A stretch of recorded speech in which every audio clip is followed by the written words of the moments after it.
Hello everybody, I'm Doctor Amer Alkhyer, and today we're going to talk about something very common. I'm sure most of us have tried it at least once in their lifetime. It's panic attack.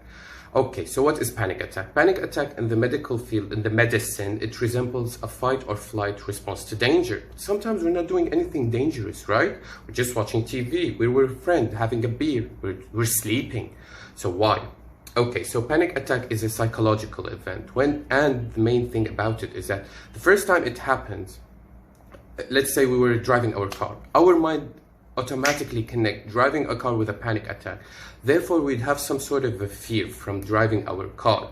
So that's why every time we'd be driving our car, we would have more repeated panic attack.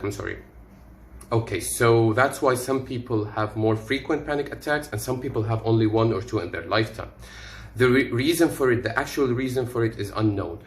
But it is believed that our mind is deceived. He believes or convinced that some situations are dangerous or that the results of it might be too catastrophic. That's why the stress in our mind actually reflects on our body. Now, what are the symptoms?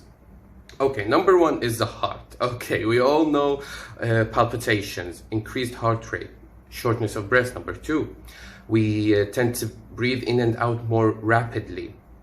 Number three, which is the chest pain, abdominal pain, headache. Some people actually, they mention fear of impending doom or danger or even death. Some people would vomit, some people feel nauseous.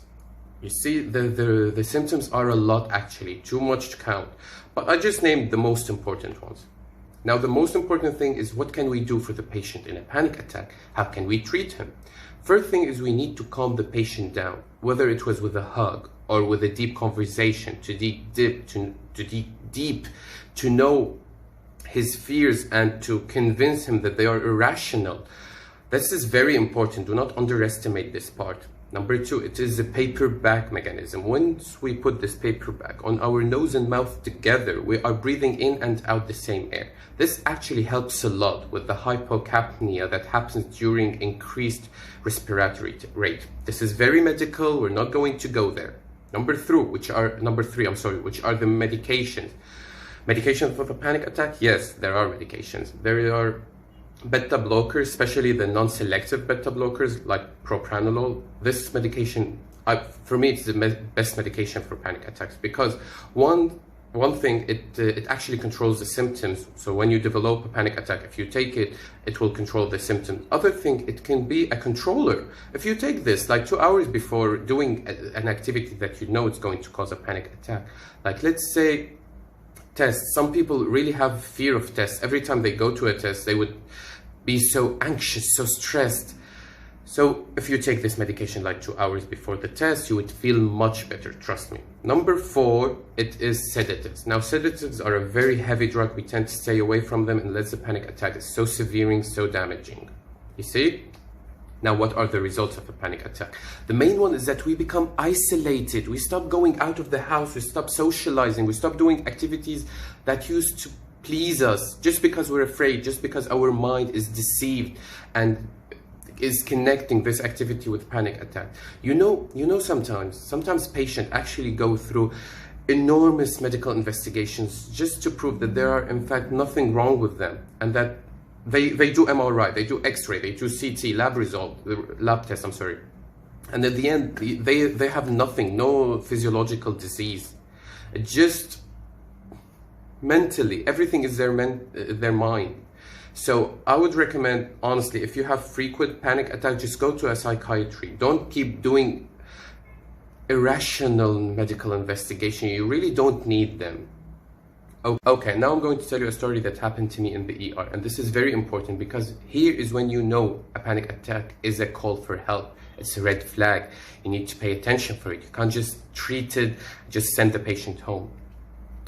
All right, this patient had repeated panic attacks. Every now and then she would have a panic attack.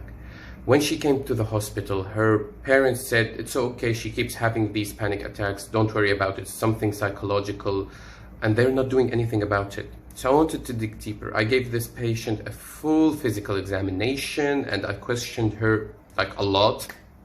At the end, she got molested and she didn't have the bravery, she wasn't brave enough to tell the parents about it. So this is something very, very intense. You can't just, when you see someone you like, someone you love, whether it was a patient or a family member, having repeated panic attack without a major stress in their life, without the infrastructure that helped them to develop a panic attack, you need to dig deeper. You need to know why, what's wrong. This patient, she was getting molested, and thankfully, the parents, after they found out, they were very supportive. The criminal got caught and he was sent behind bars, but it was a red flag that people didn't pinpoint it. You have to pay attention when the panic attack is dangerous or not, especially if it happens more than one time, especially if it happens without an obvious trigger that provoked something you can pinpoint. And that's it. I hope I helped you. I hope you like this video, and please, if you do, share it in your story so everyone can know. Thank you a lot.